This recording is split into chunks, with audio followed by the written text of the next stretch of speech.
agarsiifte mijaalala dhiiga keetiin jigaa kol qabde adaba koo yakkan hojjedhe naaf dabarte fannoo koo yaabde naatti agarsiifte mijaalala dhiiga keetiin jigaa kol qabde adaba koo yakkan hojjedhe naaf dabarte fannoo koo yaabde jaalala jechuun kan kee kana siinan argee kaa Yesuus qabbana araarri kee karra baabana jaalala jechuun kan kee kana siinan argee kaa Yesuus qabbana araarri kee karra baabana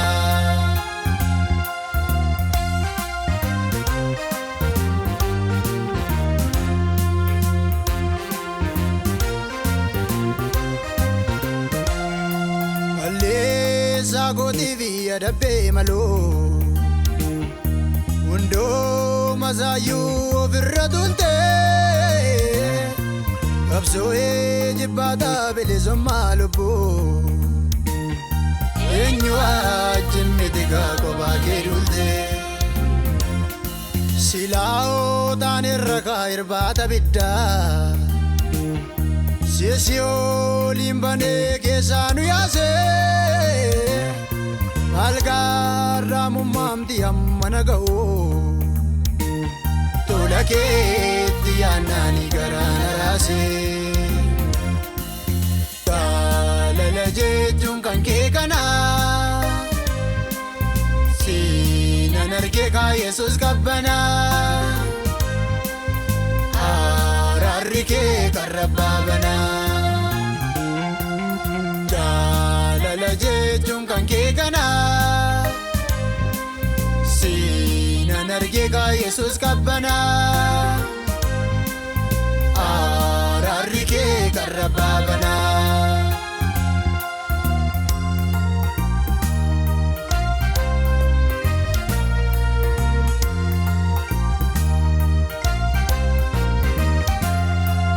utuwaatin duuneen yoo wanan jiruu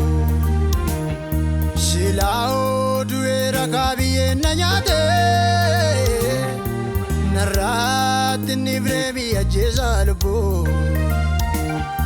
kilto jallina narragetate nafkab de male chiti manako bafte nandimneti fula kojle malakamitani galata daba sinan of kaleo wala yagile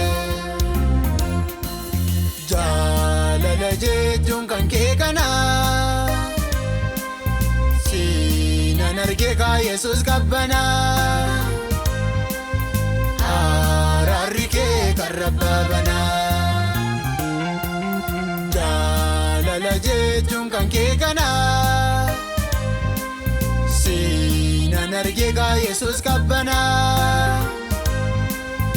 araarri kee karra baabana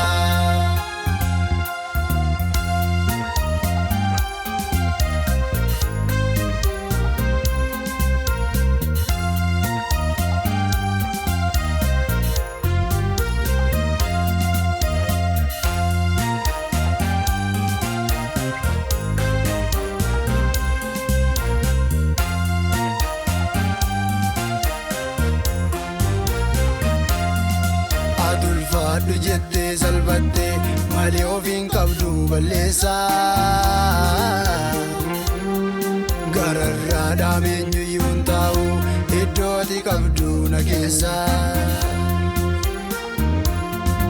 tola kee sammuun koo yaadata aduu madiitee bareetu caba koo naa wallaante malee nargiine utuu nameetu